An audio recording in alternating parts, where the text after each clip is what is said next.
Welcome to another episode of the Agile for Agilists podcast. I am Drew Podwall. Today I am here with my co-host, Brad Nelson. Hello, everybody. Hey, Brad. And we're really excited for this episode. It's been in the planning stage for probably about a month now. We're joined with Sina Jazayeri. Am I saying your name right? I've realized all this time, I don't know how to say your name exactly perfectly. Dude, that was perfect. Is it really? That's how a kid I grew up with would say it. So that's the bar. Okay. Well, Sina and I haven't spoken in probably about 3 or 4 years now. I know we've touched base, but we've never really had a conversation like this. We're going pre-COVID.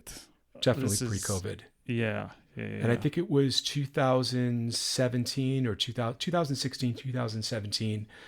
Sina and I worked together at MasterCard, and Sina, that was a really you don't know this yet. I've been so chomping at the bit to have this conversation with you, but actually, before we get into that, I want to pause. I want to allow you some time to introduce yourself.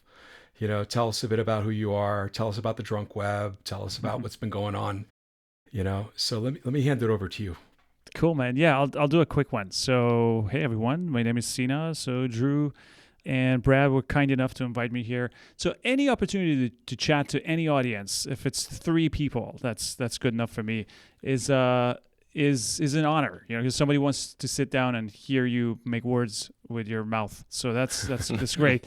So I appreciate that, guys. I am currently an engineering manager at Adobe. I work on a product called Frame.io. We got into Adobe through an acquisition exactly a year ago. Well, a year and change.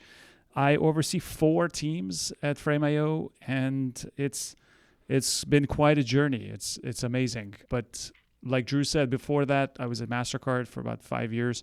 5 years and 2 days. And yeah, before that, the story continues, goes back to 2003 when I first wrote my first production code. Aside from that is the Drunk Web that Drew touched on. The Drunk Web is a podcast I host that is kind of inspired by drunk history, where at some point I worked at HBO, which was one of the cooler jobs I had. And when I left HBO, I knew I was going to miss so many of the total rock stars I worked with. So I thought, you know what? I'm just going to start a podcast. So they have to talk to me now. So that was kind of the reason why I started Drunk Web. And so, yeah, we would grab a drink or 2 or 5 and then start talking about technology. Started with programming, with engineering stuff. But then it moved to project managers and Scrum masters, and eventually some YouTube people. Had nothing to do with technology. So Drunk Web kind of spiraled out of control. And I am sad to announce that Drunk Web is going to be wrapped up by episode 50 in about a couple of weeks. But the good news is I have this other project called Color Code. So I have this tiny YouTube channel called Color Code where I teach programming in ways that is hopefully approachable to everybody, and not just those who've taken 3 years of computer science. And the reason why I know it's approachable is because I make... is this a clean show? Are we allowed to curse? You can curse. Okay. Well, it's not really a curse, but I make dick jokes when I talk about code. So it kind of separates the Color Code from the rest of the YouTube channels that teach you Java or whatever. So that's kind of my world. And the reason why Color Code is relevant to Drunk Web is that everything is moving under Color Code. So no longer are we going to be tipsy/drunk to when we talk about code. It's just going to be a much more civil and mature conversation. And so that's kind of the civil and mature. But the market but the market differentiator is the dick jokes. The dick jokes, yeah, exactly. So take that as you will. I mean, if you go to colorcode.io, you have been warned.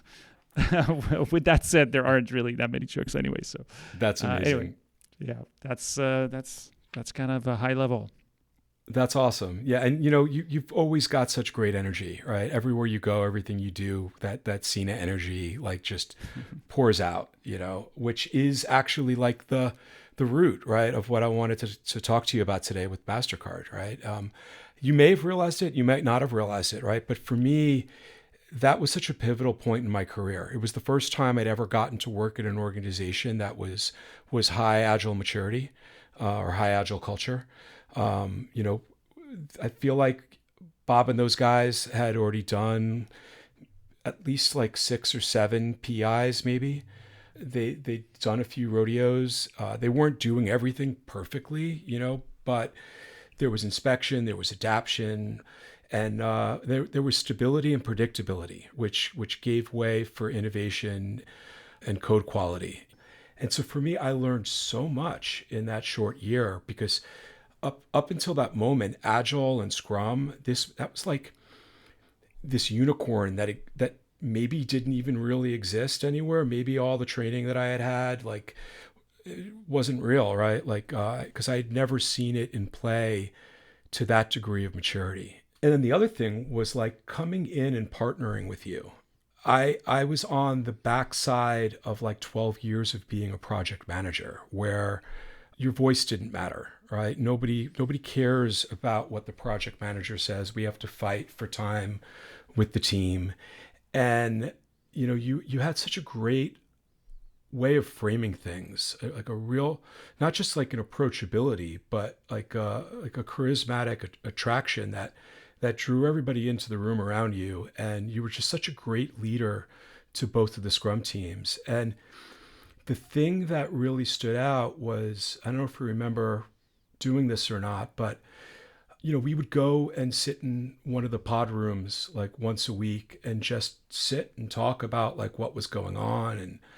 And I learned a lot about like leadership from you in that regard, right? Because from prior to that, like I was still in that place of corporate America's misguided management leadership hybrid thing where, I'm your leader because I'm also your manager. And I learned so much from you in that. And I never really got a chance to like tell you that I've been carrying these stories with me and talking about them for years. So thank you for that. Like really, thank you for that. Thanks, Drew. Yeah, no, thank you for saying that. I just said this on another podcast, and it's a quote from Tony Soprano. I'm kind of giving away the how much time I spent at HBO on HBO shows, and Sopranos was definitely one of those that always stuck out to me. And I remember this one quote so well. There are these two guys who are at the restaurant with these two girls, and one of the guys is trying to impress the girls, and he's like, and in the good old days, and back then, me and Tony would do this, and Tony's the other guy, he's sitting at the table, and he keeps telling these stories, and the good old days, and finally Tony gets up, and he's like, the good old days is the lowest form of conversation. And just storms off with his girl, and that's it. And I told this story on another podcast a couple of weeks ago because I feel like I am in the good old days right now. I feel like I will look back at today and think about this project that I'm working on and go, wow, that was so good. But I will say the time you and I spent together was definitely the good old days. I don't care if it's the lowest form of conversation or not. It was. We had so many things right. We made so many right decisions, and it just created such an environment that everybody just wanted to be in. And so I take pride in saying that we were able to do that and use the word partner. And we did partner up, and that was really cool. And so thanks for saying those awesome words. I appreciate it. Yeah, it was just great. And like the Nerf gun fights, and I keep on talking about it from a standpoint of like, you won't believe that I got to work at a place like that. And like the coolest thing was like, I just remember Ian and Harshal and who was the guy on your team who went back home for a period of time? Khaled, right? Yeah, DJ Khaled, and Mike. But these guys would work on code and either get a little burnt out, or they would check something in, or they would be done with a code review, and they'd get up and play some ping pong or whatever that was. And I knew I didn't have to go find them to bring them back. The environment was so trusting and so respectful that like we could just go and play ping pong for however long we wanted and come back when we were ready. And we were all diligent, it was really great. Yeah, I think the way I would describe it, that hopefully some of the listeners would be able to replicate that. I mean, it's okay to just talk about all the things that were great, but the one thing that we had, the recipe that anyone can apply to their own environment, is that this is the way I like to think about it. We had the closest thing to the perfect balance of chaos and order. It was chaotic because you could just storm off and play some ping pong, but there was enough order that there was checks and balances, and you knew that no one was going to run away for 3 hours and play ping pong, right? So we had that flexibility, but at the same time we had discipline, and that was fantastic. It's very hard to get right for long periods of time. It's So yeah. in video game design, I once heard the story of video game designers. They want you to be able to explore the universe, right, in a way where you'll never find the walls, right? Like the Truman Show, you'll never find the edge of the Truman Show. But they also need to create carrots along the way, so that this way, if you go off on a side quest or whatever that is, that you're periodically from time to time reminded of your primary quest, and so that you get back to it and stay on the story arc. And I feel like that's the culture that we had there, right? Where they were investing in us as people and trusting in us as people. And as a result, we never actually saw the edges of the Truman Show universe. I don't remember any time anybody ever needed to have a sit down and talking to. I do remember one time, but let's not bring that up. But Yeah, I was going to say. yeah, There were a few incidents. there was somebody who took time off and just never came back. Something along those lines. That was Yeah. I mean, Yeah. given enough people and given enough time and space, that will happen. So, Yeah. so He never came back. That was so weird. But yeah, it was great. It was great. And I got to know everybody personally. It was a great time, learning how to be that agile coach that got to know what motivated people, what were their fears, what were their tics, what were their interests. And you kind of helped me in realizing that, right? Because you treated me that way. You were there before I was there, and I was the new guy on the block. And I didn't like you at first. I thought you were so nice. I've talked about this in a previous episode. I thought you were so nice that I didn't know how to understand that, right? Because I'd never been treated that way before.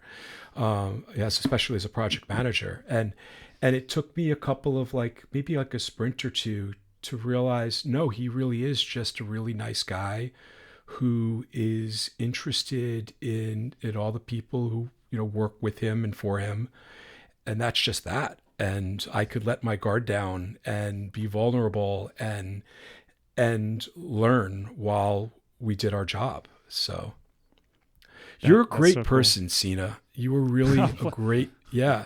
True. True. I don't know. Keep going. This is good.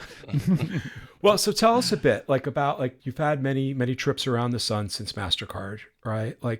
And now you're a leader, you said, of three teams, engineering manager of 3 teams, right? What are the things that you carried with you from that experience, or maybe it was another experience, No, MasterCard was pivotal because you're touching on something that I was heavily experimenting with there, which was what happens when you get to know people on an individual basis, on not just what motivates you, but what do you listen to on Sunday morning when you wake up? What songs do you like when you're not in the mood? At that level.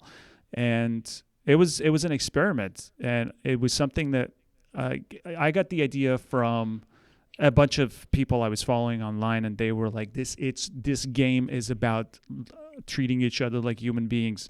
And that my interpretation of that was, the people that report to me, I need to look at them more than just story points. And I'm lucky that my DNA kind of goes that way anyway, so I didn't have to push hard to get to that. But that was the thinking was, let me find out what not just makes this guy tick, but how can I create an environment where, I love saying this, I use this at work all the time, where you can't wait to come to work Monday morning. Like, can you imagine a world where everybody was so excited Monday morning to, well, now log on to Teams or whatever, but at the time to come to the office thinking, oh, I can't wait to see my friends. The problem with that approach is I like the example of Mama Bear. Like, Mama Bear is all cute and fuzzy and amazing and huggy and all those things, but try to get close to the baby bear, and Mama Bear, all the empathy and niceness and all the cuteness goes out the window. Mama Bear will tear you apart. So the challenge is to find that balance between being nice. So I'm glad you're saying I came off as nice, but it really needs to be balanced with discipline and accountability, right? Because I can be nice to you all day, and if you or you can be, let me reverse it. You can be nice to me all day, but if I'm an asshole and I just take advantage of your niceness, then no one's gonna benefit at the end of the day. Even me taking advantage. So that was the balance that I feel we got pretty right there. So I try to emulate that a lot, and thankfully Frame.io really rewards this. We index heavily on this type of philosophy where you get to know somebody and you invest in them. I used to work with a guy who his pitch to candidates was, I want to train you for your next job. Like, I want you to come here so you can leave as soon as you grow so much with us that you find your next job. Yeah. There's a great quote on that where, what is it? A good leader hopes to train you well enough, so that you'll get your next great job. A great leader knows that you're going to get your I don't know, I screwed it up, but it's something along those lines, right? You got it. No. Yeah, that's it. Yeah. And weirdly enough, you find that people want to stick around when you treat them like more than story points and more than just my designer. It's like, nobody's your designer. This is your partner, right? And nobody works for you. We're all working together.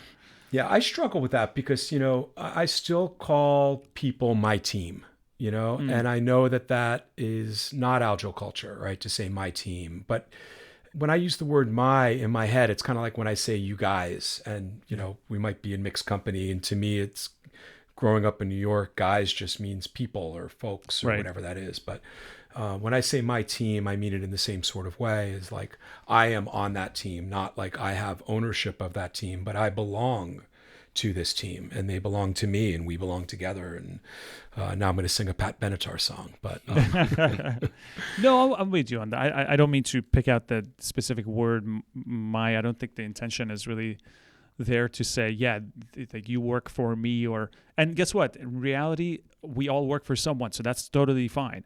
But it's this idea that somehow we're at, just because we're at different levels of experience and, let's be honest, pay grade, and it also comes with the accountability, right? If you say my team, right, and your team doesn't deliver, chances are, like, you are going to have to answer some questions. So it's totally okay to say, my team or your team or use those words.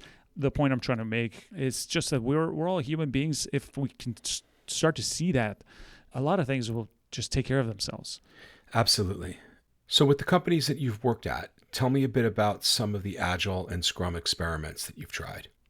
So specific, the short answer is depends on the team, depends on the project, and even within the team, from project to project, it changes. And what I do want to call out one system that is really that's really helped deliver in a way that I haven't seen before, and that is kind of a twist on what Basecamp came up with, called Shape Up. So some people might be familiar with Shape Up. We don't really do Shape Up, but there are concepts in Shape Up that I have adopted, and the TLDR is a sprint is too short and 6 months or a year is too long. So what is a happy medium where we can try and time box ourselves and say, what is our appetite when it comes to feature X? 2 weeks is too short to build anything meaningful, and to say that the next version of iOS is in a year is way too long to say how much I can do in a year. So what ShapeUp does is they have this concept of cycles, and cycles are 8 weeks long. There are 3 sprints of 2 weeks, which is 6 weeks, with 1 week in front, one week at the end. Cool down at the end and warm up the front. And that is really interesting because you have this time-bound system, and you can say, all right, every 8 weeks I'm going to have to deliver something meaningful. And it's not too long that you can't really estimate with any level of accuracy, right? So it's kind of a nice happy medium. We don't do this religiously, and some companies like Basecamp, I think they did ShapeUp very religiously, and it comes with 17 different rules. And ShapeUp, you can actually read it on their website. Is a good read. Is an interesting read. The PDF is free. So it's a hodgepodge of things, but what is there for all the teams, which I absolutely love, is the target, the end goal for everybody is the exact same thing. And that is something that I haven't experienced before. Depending on what team and what person within the team you ask, in most companies, the end goal is different, right? For sales, it's number of dollars. For engineering is the best engineering practices. For QA is the least number of bugs, and so on and so forth. For Frame.io, it has always been my experience that everybody's pointing to the best version of the product they can build. And I know that's a little bit of a might sound like a lip service, but it really truly on a day-to-day basis, on an hour-to-hour basis, we're all constantly asking ourselves, what is the best product that we can build? What do our customers need? So it starts with user insights teams where I talk to our users of our product. It is a very short distance from the customer's mouth to code. It is a very short distance. And so, all the things that happen between that, like planning and writing briefs and doing your due diligence as far as all your process go. So the shorter that process can be from taking feedback and actually building something and shipping it, that's one of the things that has blown my mind working here. And now that we're part of Adobe, that has continued, and it's part of the reason why I love going to work, is we get to see the result of I always thought about what it would be like to work at Apple on iOS, but to wait a year to see the next version, that just seems like torture to me. So anyway, I went all over the place with that one. No, what I'm hearing is you're working at my next unicorn, which is a product-driven organization, right? Like the difference between, we just had somebody on last week that we talked to, this guy Diego. He works for a product-driven organization, and everybody is focusing on delivering the best possible version of that product, every increment. And that's a rarity, right? Like when you work in an organization where everybody's pointing in the same direction, and it's at the customer through the product, right? Then there's so many of these other headaches that Scrum and Agile are frankly overcompensating for, right? Like a lot of we wouldn't need a manifesto if we worked at companies that were people-centric and customer-focused, right? Through the products. So that's awesome. I'm jealous. Yeah, and it's easy to say. It's easy to say we're a product-focused company, or we care about the user. Yeah, everybody can say that. But are you able to say no to almost everything and just say yes to, not just say no to bad ideas, but say no to good ideas? Are you able to say no to so many things that you could be building?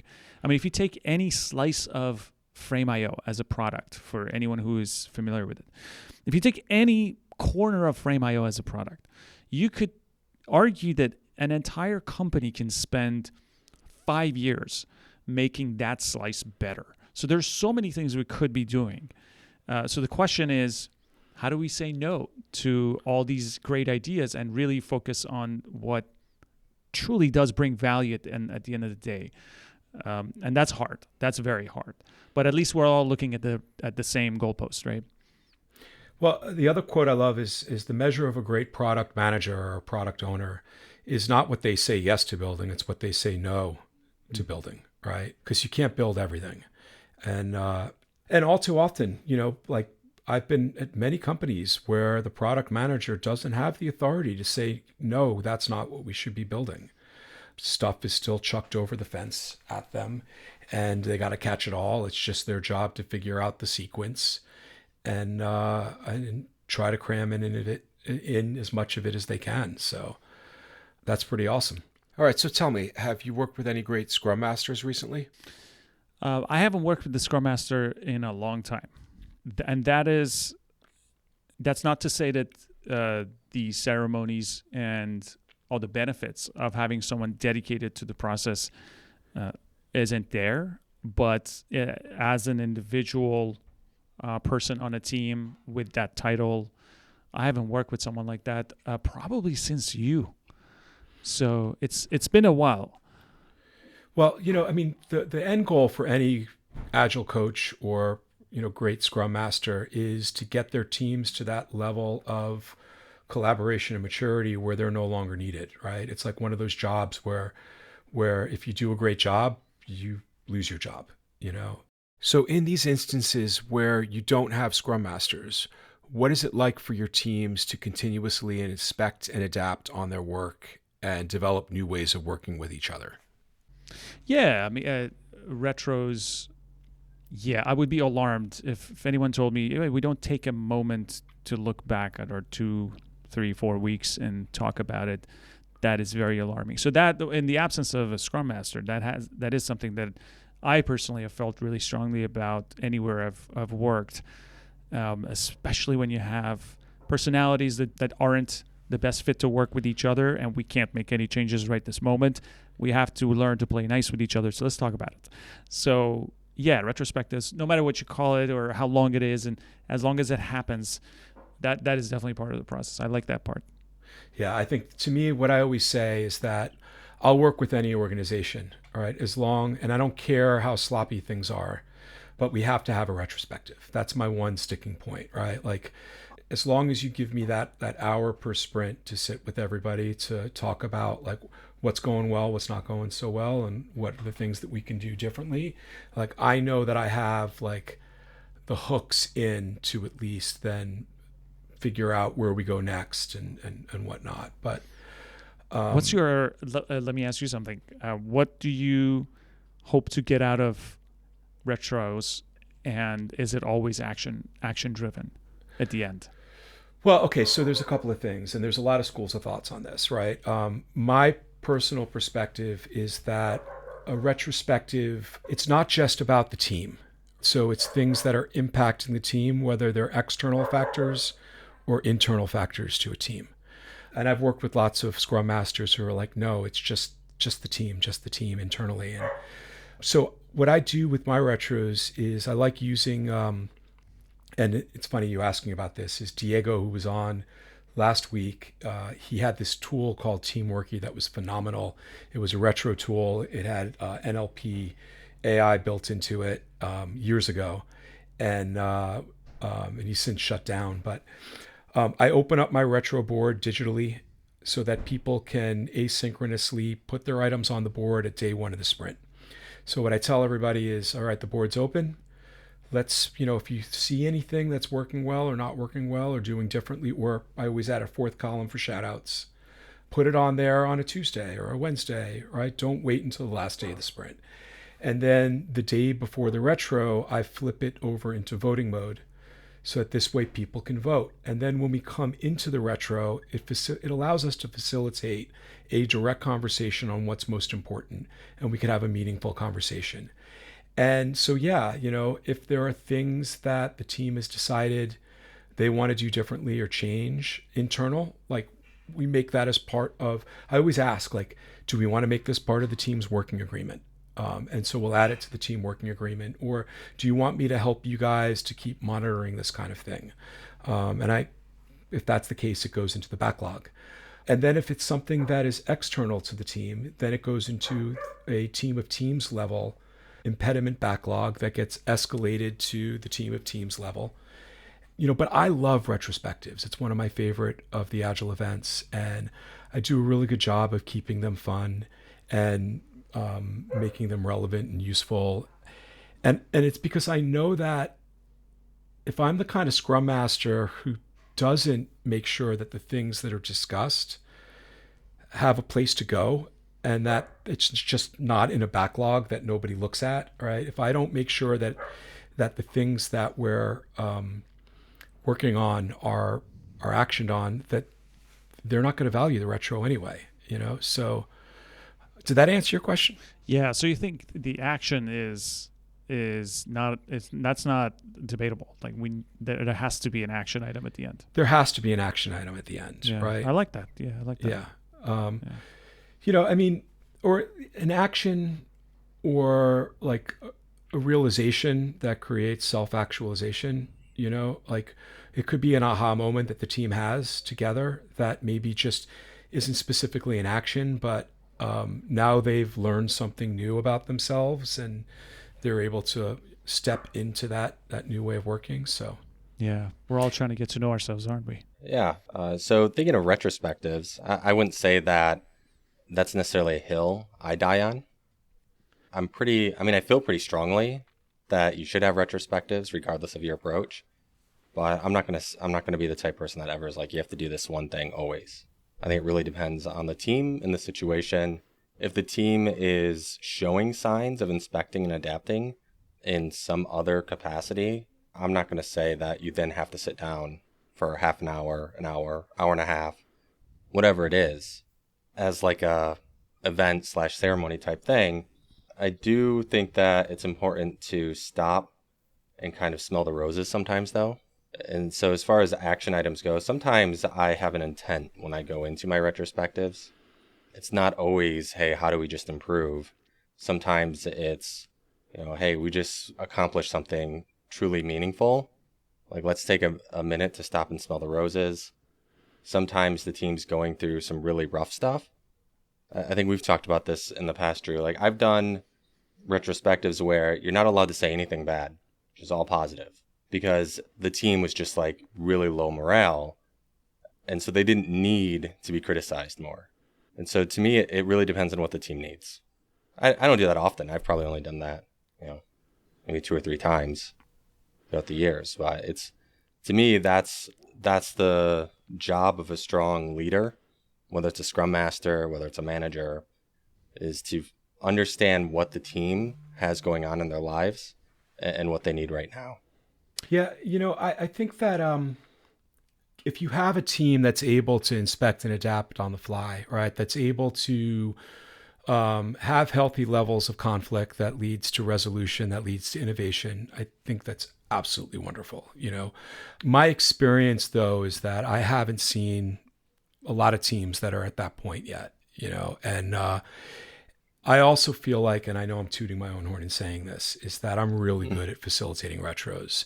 And I've had teams that didn't want to do retros, and it took me like weeks or sprints to get them to carve out the time to have a retro. But I've never had a team that experienced one of my retros that didn't enjoy it enough to keep doing it, that didn't find value from it.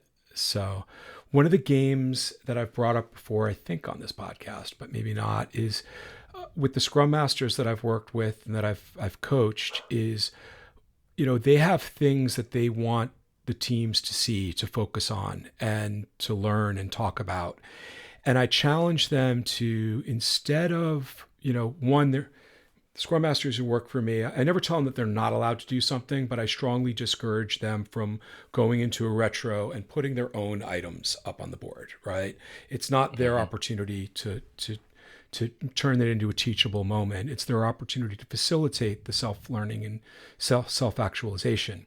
So what I challenge them to do is, when the sprint starts, come up with an item that they would like the team to learn a bit more about in the sprint, and see if they can influence, without going straight to the heart of the matter, 1 or 2 or maybe 3 people to bring that as a topic, or bring that item as a topic of conversation into retro themselves. Because if you can, through subterfuge, right, convince some of the developers to bring up an idea themselves, well, now it's their idea, it's not your idea.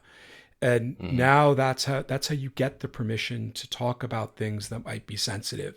Is if they've brought it up themselves, then it's now something that can be discussed. So Yeah, I like that. And not just in this context, right? It's, I think, one of the rules in Art of War is like make sure it's their idea, and then you're more likely to win whatever battle it is. It's I think it's actually a life skill to be able to not manipulate the other party, but help them understand why this could be their idea too. yeah. That's great. Yeah, I love that. So along these lines, back in January, Capital One released all of their, and released is a bad word, Capital One fired all of their Agile coaches and Scrum Masters. And I think this is kind of the same thing to what we're talking about. The idea was they were going to shift towards a DevOps type mindset. And so as I'm sitting here listening you talk about the experience you've had with previous teams, it feels almost as if Capital One is saying, we want to become exactly like that overnight. It's almost as if Capital One like woke up one day and said, "This is just who we're going to be. We're going to be product focused, and we're going to not need Scrum Masters and Agilists because we're just going to be this way." And I think it's a fallacy, right? Like you can't just suddenly, like you said a couple, like in the last episode, Brad, where you said like change is hard. You can't just wake up one morning and decide to change, and now you're changed. It takes some time. And with everything that's going on in the world right now and in the tech sector and with the state of Agile, and I think it's just a fallacy to think that you can just become that because you've said that that's who we're going to be. Yeah, my hope would be that they have someone who is playing that role and they're doing some other stuff too. Because if you're just saying, well, we don't need, take any role in a team, say we just don't need that. That's happened quite a bit in my experience in the last 6-7 years to QA people, QA analysts. It's like, well, we have automation, and so we're just going to do that. It's like, yeah, but also not really, because to do QA in an automated way, you're going to need to know how to do that, and people don't know how to do that. That's already a skill that needs to be taught. So first of all, you can teach that to your QA folks. So there you go. That's number one. That's already a hole in this logic that we don't need these people. You do need these people. It's actually a fairly sought after role, the SDET role, which is software development and test. So that's one. But also, it's not that you don't need manual QA. It's that you're going to have your product manager, your EM, engineering manager, your ICs for sure, your engineers, they're all going to do manual QA now. So it's not like you're not going to do it.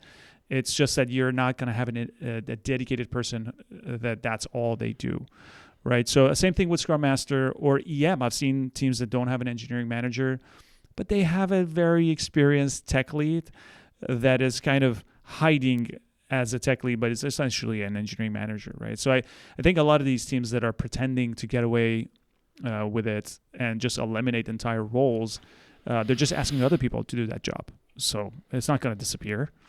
Yeah, and I don't think that the people that they're asking to do that job, they're not supporting them in the way that they need to be supported. Or at least that's just my hypothesis, because it's an overcorrection, right? We saw a world where so much process and with Scrum and Agile kind of exploding as the only way to do things.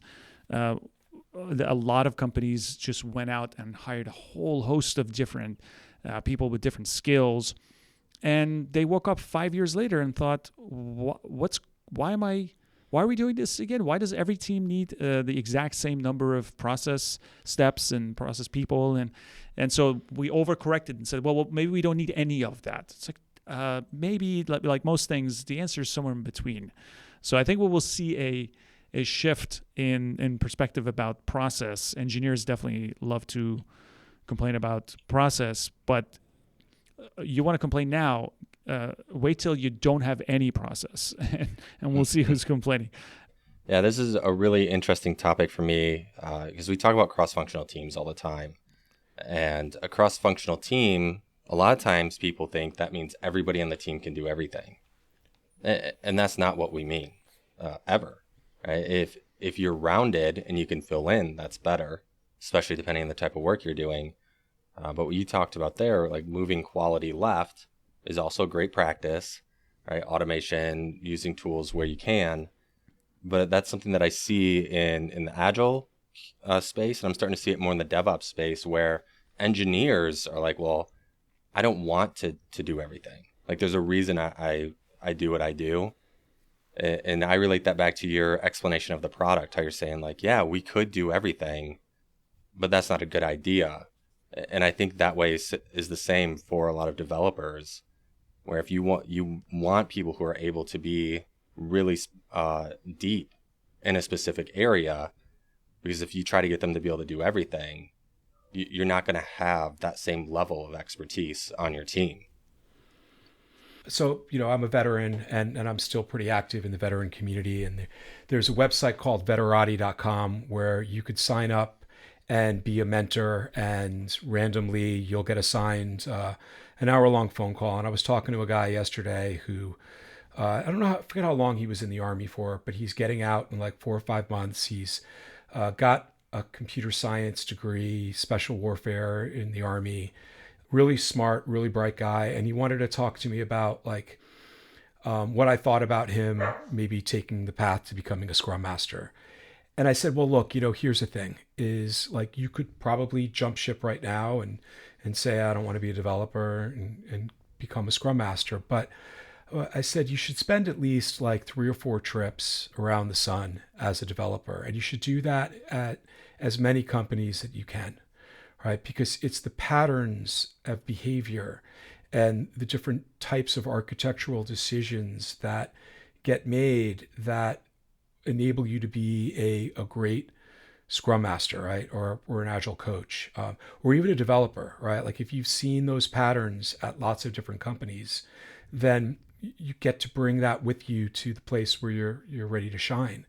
And being cross-functional as a developer and a Scrum Master, and I'm not saying that you should be writing code as a Scrum Master, but if you've walked the walk and you've actually stepped in the role of a developer, and this is, I didn't do this intentionally, but this is a great segue.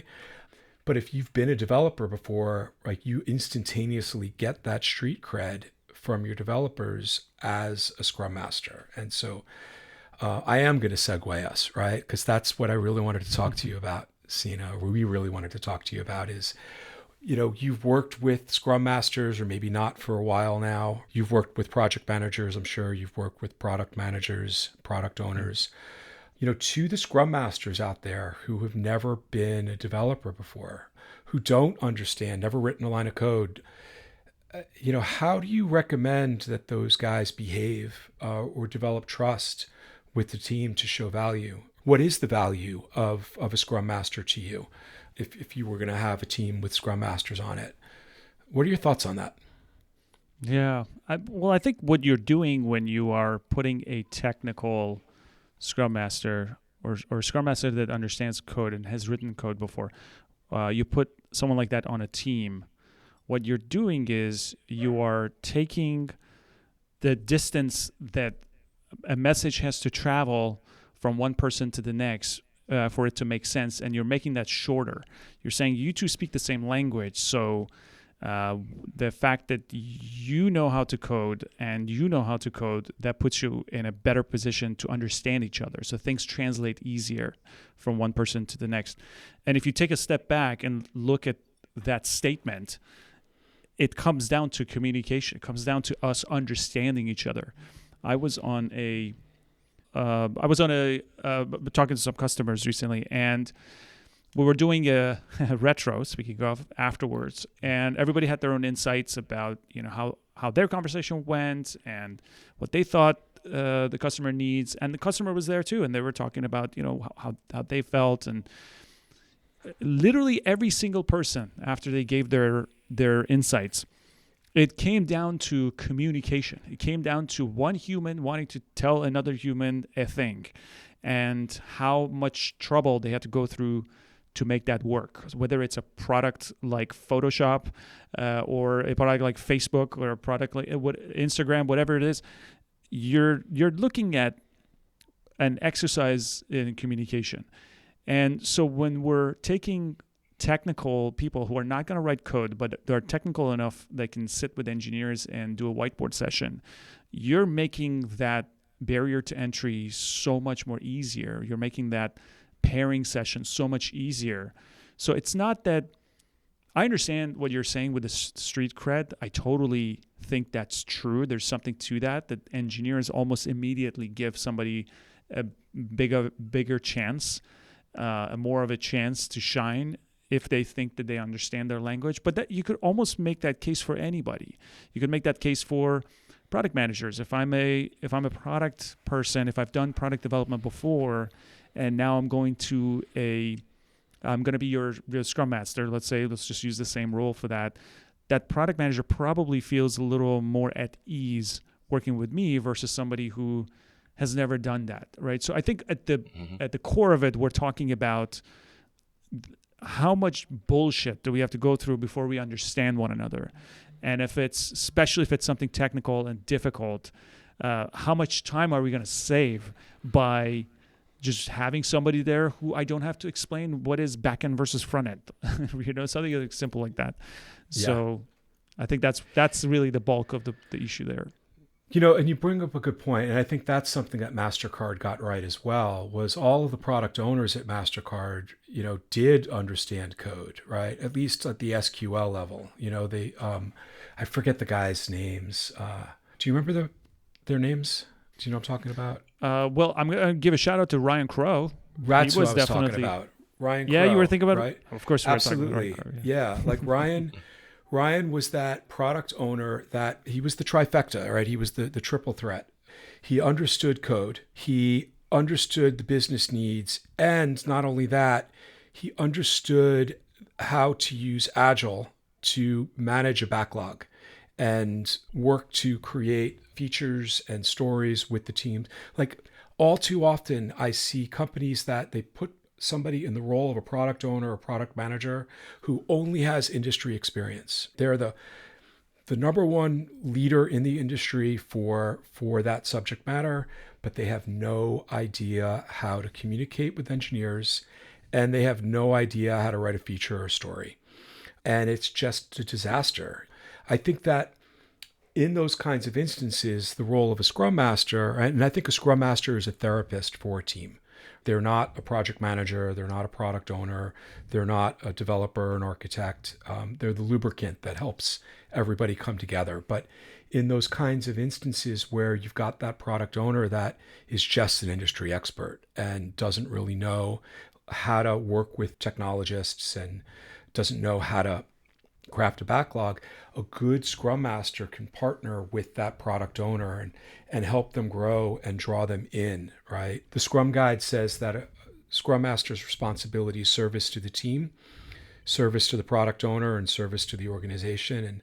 And I think that in that use case, that's what we're talking about, is service to the product owner and service to the team at the same time. So, and you're also, what that Scrum Master is doing is translating things from one person to the next. So it comes down to these two people aren't really great at talking to each other. So when he says this, he means that. So sit down and do a pointing session with each other. I'm going to be here in case anybody misunderstands each other. And that's why the role is so important. And that's why I think sometimes you can replace a Scrum Master with like a really good engineering manager or something like that, because the gap in communication isn't large enough to warrant an entire person dedicated to that. Well, and that's what I said to this guy yesterday, on the veteran I was talking to, is, I said the best thing that you can do, right, is ahead of becoming a developer is work on your soft skills, right? Because if you can be a great dev leader, right, if you have the ability to communicate with your developers as well as your business stakeholders, your value just went up like big time, right? Because like 10, 15 years ago, the common standard was developers were craggy old dudes who you let them sit in a dark room by themselves because they had bad hygiene and bad communication skills. Ouch, Drew. Well, okay, maybe 20 years ago. I am that old. You were not that old, and stop kidding everybody. But, that was just like what you looked for in a developer. That was like the litmus test for a great developer was, how craggy were they? And that's changed now, right? Is that we don't lock developers away anymore. We've realized that we want developers who have that level of communication skill where we can bring developers into a room with our customers on a regular basis, and the customers will get value out of that. The developers will get value out of that. Everybody gets value when that happens, so. Definitely, yeah. And you brought up the product manager, I think you said. A product person who's really good at their job is very instrumental in the way we work. I actually gave a talk last year at Cincy Deliver all about that, how your product person is your best agile coach. And so I definitely see that correlation there. I don't know if you quite were saying that, but you're kind of touching on the importance of being cross-functional, even as a product person for a team, and that, they're able to introduce change into the system and influence things without trying to change people. Right? So like a perfect example is how, like Drew, you mentioned, like being able to create a backlog in an agile way. If you provide requirements to a team in an agile way, they're going to work those items in an agile way. They don't have a choice. But if you provide them BRD, a big IEEE book of requirements, they're going to work in that way. And so I think it's so important for your organization to truly be, I'll say mature, because I have a better word. I know that's been hit or miss with people to say mature, but we're not supposed to say that one anymore. Yeah. What? Mature? What's wrong with mature? It's a tricky one because maturity means that there's also immaturity, and well, there is. Yeah. There has to be a 1, so there is a 0. Okay. Yeah.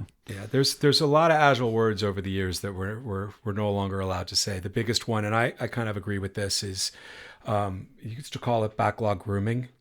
Mm-hmm. Well, in the U.S., like when we say grooming, it sometimes has a weird connotation, but not always. But in the UK, if you use the word grooming, it always means that bad, definition of the word grooming. And so we've taken that out of our vocabulary now. That's why we don't say, that's why we call it refinement. Wow. And Scrum Master is still in there? There's definitely lots of people talking about changing the name Scrum Master. Yeah. Wow. Which, I'm like, well, here's the thing, Sina, like, I don't care what we call it, right? All I care is that people understand the role, the responsibility, and the activities that we do together. And if we want to call it Jim, Bob, Fred, then let's all agree that that's what that means. It's like a DNS record. We just need a DNS record so that we as humans can remember that, 365.443 or whatever it is, equals Amazon.com, because we can't remember those numbers. So I don't care what we call it. And that's always been for me, like, the hill that I never want to die on. Like, people don't want to call it a ceremony. Fine, let's not call it a ceremony, right? They don't want to call it an agile event. Let's not call it an agile event. Tell me what you want to call it, and let's come up with a shared definition for what that means, and let's move on from there. Yeah. Again, when it comes to words, I'm the wrong person to talk to, because I'm gonna talk for the next 2 hours about it. I do want to say you gave really good advice to your friend about soft skills, about working on their soft skills. Yeah. Because, the product I work on is incredibly complicated as far as its user experience. It's extremely sophisticated, but it's very complicated. It's not a simple form. And so it takes a lot of engineering power and experience to be able to execute well on this product. But even so, I absolutely 100% of the time, speaking to candidates or potential internal moves to any of these teams, I optimize for communication and attitude versus technical abilities, even though I have every reason to bring in the best engineer who is a complete asshole, who doesn't want to play nice with others just because of the technical requirements I have. It is not worth it. It's just not worth it. because you can't change them, but you can teach good engineering practices, right? So if someone has your friend who if they can grow their soft skills and have the ability to deal with people in a way that doesn't make them feel bad and well, not necessarily bad, but that doesn't make them feel like they shouldn't be there, let's say, because sometimes you are going to feel bad and that's okay. That is a skill that they can take to any role, and people are going to pay. I actually, while you were talking, I brought this up because I wanted to read a quote from John D. Rockefeller, arguably the greatest American businessman. The ability to deal with people is as purchasable a commodity as sugar or coffee, and I will pay more for that ability than any other under the sun. Boy, he was right. Yeah, I hadn't heard that one before, but I wholeheartedly align with that. Yeah, I like that one. I haven't heard it either. That's awesome. John D. Rockefeller. Shout out to you, good sir. I don't know when he lived, 19 something. My information is incomplete, boys and girls. Well, look, this has been great, right? Sina, it's so good to catch up with you. I'm sad that the drunk web is going away, but hopefully there's a spot for me on Color Code. Absolutely. I'd love to. I definitely want to talk to you about what you brought up of when is Agile right, when is it not right, and all of that. And I think knowing where you're coming from now really gives some clarity to that discussion. I think that's going to be a wonderful one to discuss with you. So happy to do it here. Or happy to do it on your podcast, but I definitely want to have that discussion, and I will absolutely save it for you. So, thank you. No, I definitely do think the type of people that show interest in color code are folks that either don't have a full-time job yet as programmers, in which case they can definitely benefit from speaking to someone like you or hearing from someone like you, or they are in a position that they're not happy with, so they want to go somewhere else. So understanding the Scrum Master / project manager / product owner side of things is really important if they want a better job, because they're likely trying to end up someplace where there is someone with your skills, and that they have to be able to understand how to work well with them. So I think Color Code is a great place to talk about that. So yeah. So I have a friend of mine who has a nonprofit called Fall In Today. It's Fall-in Today. A guy named Jamil Mateen. He talent acquisition at Zencaster. He's also a developer himself and former Marine Corps. I forget what rank you were, Jamil. I'm sorry, but he runs Fall In Today. It's every 3 months they do a hackathon for veterans, and they bring people in, and that's how I found it. And one of the things that I realized is that in these boot camps, they're all focused on teaching veterans people, right? Whether it's a veteran boot camp or a non-veteran boot camp, they focus almost 100% on teaching them how to code, and that's it, right? And the reality is that at the end of that boot camp program, or even computer science degree, I've heard the same thing. Those people are going to now need to be on a team, and likely it'll be a Scrum team, or at least work on a team in a waterfall world. And they don't teach that, right? They just teach whatever the stack du jour is and call it a day. And honestly, I think that what I've been trying to actually pitch a couple of these boot camps is what we should do is structure these coding boot camps in a way where you've got a product manager who's a teacher for aspiring product owners, where you've got an architect or a chief engineer who's a teacher that is teaching the developers, and you've got a chief scrum master, or whatever title you want to call it, that is teaching the scrum masters. And that these pools of scrum masters, engineers, and product owners, they get broken down into scrum teams, and that their assignments are given to them in the form of a feature. And the feature has acceptance criteria, and it's their job to work with the scrum master and the product owner to break those features down into the stories and develop against what has been assigned to them. And then, they do their demo at the end of each sprint to the chief scrum master, the product manager, and architect, or chief engineer, or whatever you want to call it. And that's how they get created. And they learn together, right? And then at the end of this boot camp experience, now they've got the experience of not just being a developer, but they've been on a developer on a team with a product owner and a scrum master, and they've learned how to collaborate and communicate to solve problems and deliver innovative solutions together. So, Love that. yeah, Yeah. totally That's off great. topic, but something I'm super passionate about. No, that's really, well, just like the real world, right? Imagine that. Like we Yeah. teach people what it's like on the outside or on the inside, depends on how you look at it. I don't know if I told you, I went to New York Film Academy, and at the end of the course, they would pair up actors with directors. And so you would go and they wouldn't force pair it. They would just put you in the room and say, find your partner.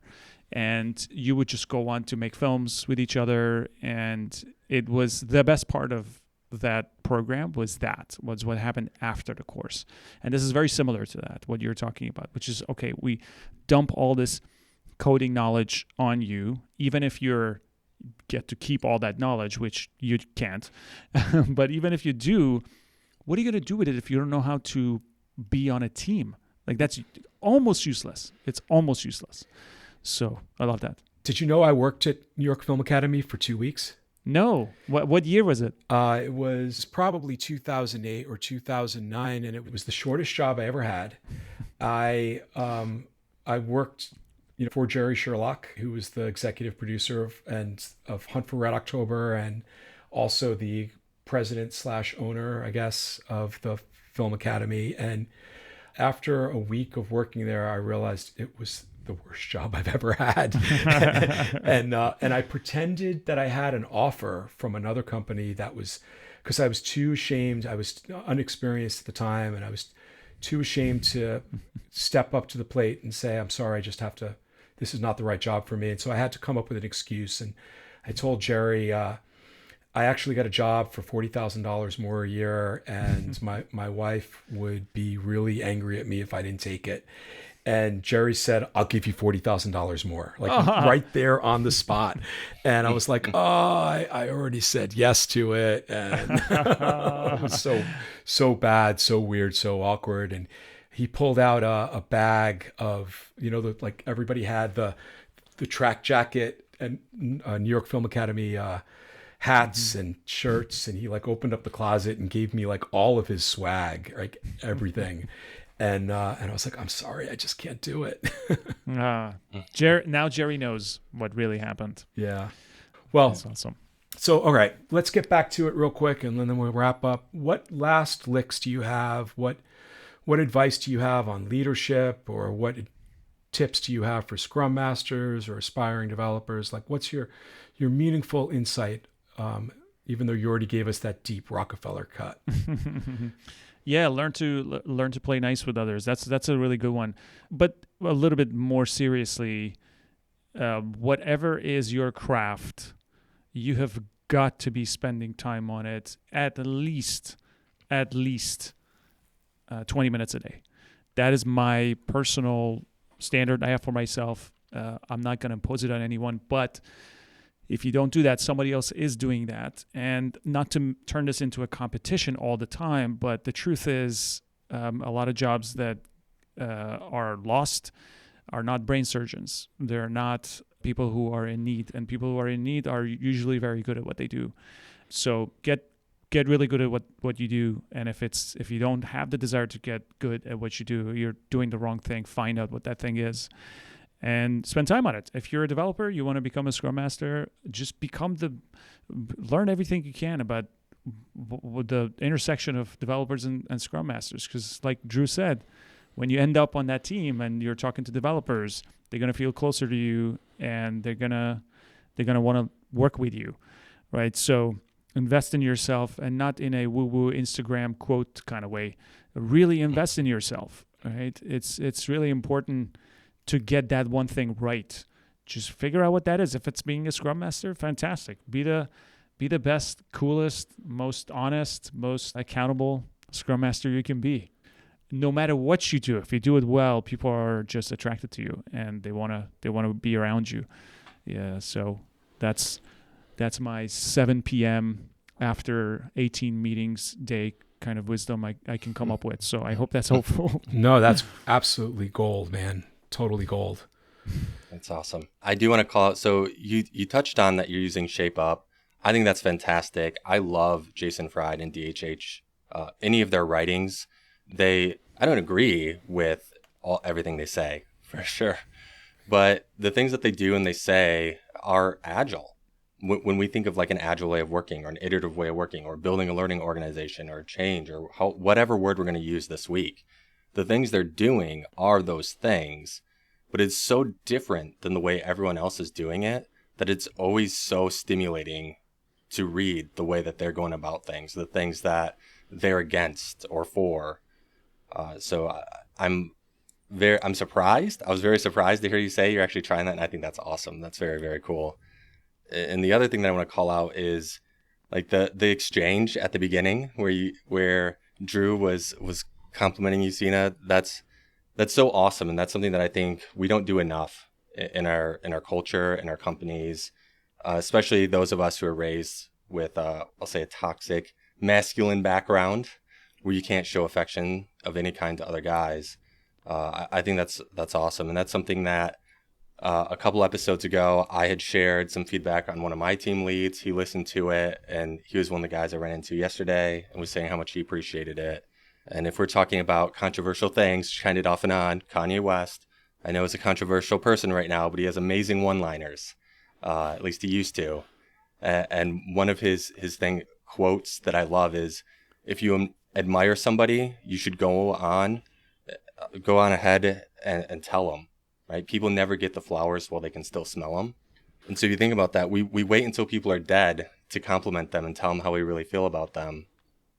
But it's kind of too late. So that would be my encouragement for everyone listening is suck it up if it's uncomfortable and just, let people know how you feel. Yeah, and probably look into it, why it's so uncomfortable for you. Like it shouldn't be. That's really good too. Yeah, definitely. It's our thoughts and feelings that lead to action and inaction. And so if there's a feeling of discomfort, that's a great place to start looking. But Drew, what you said to me earlier, and thank you, Brad, for bringing that up, because I was thinking about a bunch of things when we started. Drew, obviously, I appreciate everything you said, but look at the impact that we had on each other so many years ago. It's now 7 years ago, I want to say, maybe more. Yeah, 7 years ago, that I don't think either of us did anything magical. I don't think it was more difficult for us to work well together, and it took more effort. In fact, quite the opposite. It was just letting go and saying, you know what, we're in this together. Let's just figure it out. I always thought you were cool. I didn't not like you in the beginning. Like you said, you didn't. You thought I was too nice, or like putting on some kind of face. But I was just so jaded. I was so jaded. Dude, I hear you. It's kind of bizarre, and it's sad to see how little it takes for people to just relax. It really is not rocket science, but we have forced this terrible culture that somehow, because you're in an office, you have to become a robot and not show any emotion, to your point, Brad, and you can't be friends, and that you can't just ask personal questions because you're going too far. It's like, how do I know if I went too far if I don't ever go there? Like, you are setting a standard for me without knowing my circumstance. So my circumstance was, this Drew guy looks cool, and I'm going to be friends with him because, first of all, we don't have a choice. We're stuck here together. But also, he looks like I could learn something from him. He looks like a normal dude, and we did that. And look how far that went, right? 7 years later, we're talking about it. So if that's not a moment of inspiration to just be normal and look at people as humans and have a little bit of empathy, I don't know what is. Okay, I'm off the soapbox. No, that's great. I concur wholeheartedly again. Yeah, I mean, it was just a great time. And not only that, like I totally forgot, you were the one who introduced me to Rohit at HBO, which then got me the job at HBO. Oh, so, that's right. Yeah.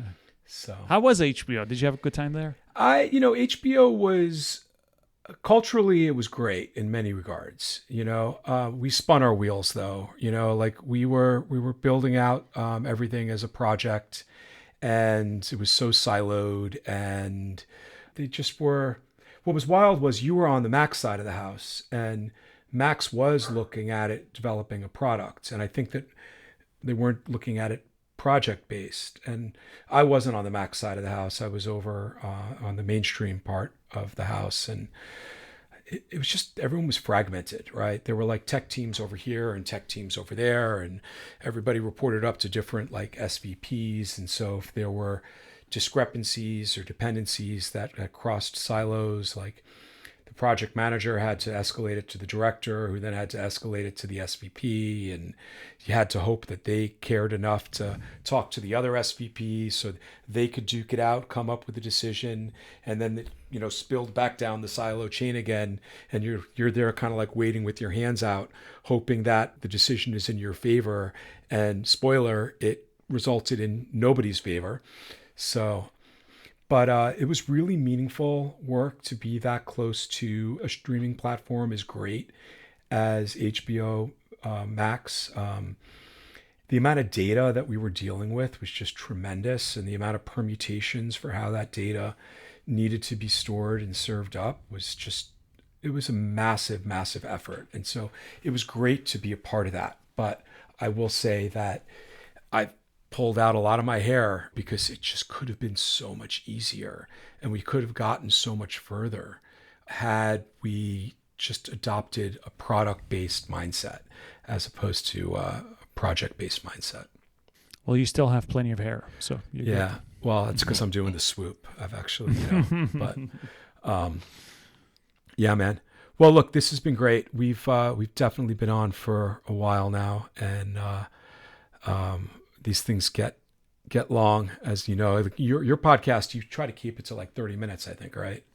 Oh, I tried for a few episodes. It just, once alcohol is involved, you look down and you're like, oh, 3.5 hours later. Oh, really? This is going to take a week to edit because I don't know what we said. Yeah. But I think an hour mark is, I don't know where we are, by the way, but an hour mark is good. Yeah. If we're past that. Are we past that? We're probably past Well, that. I realized we're in an hour 25 minutes, but Oh. we started hitting record and we didn't get started right away. So, Right. But, well, look, agileforagilists.com is the website. We've got our Memo FM voice recorder, doohickey widget in the sidebar. Leave us a message. Let us know what you liked. Let us know what you didn't like. Tell us what you'd like us to do differently. Tell us that we are, to use, and I'm going to quote you tonight, tell us that we're just a bunch of dicks, so. Yeah, ironically, there really aren't that many dick jokes in there. So if I turned anybody off, if that's not your thing, still go to youtube.com/colorcode.io. There are no dick jokes. Yeah. So I don't. Now I'm going to be known for the guy who they think they're going to show up, and it's all going to be. It's not. So, Oh, it's the dick joke guy. yeah, it's and also a little bit of coding. Okay, that's that guy. Nice. All right, guys. Thank you very much. Thank you. Thanks. So with the companies that you've worked at, tell me a bit about some of the Agile and Scrum experiments that you've tried.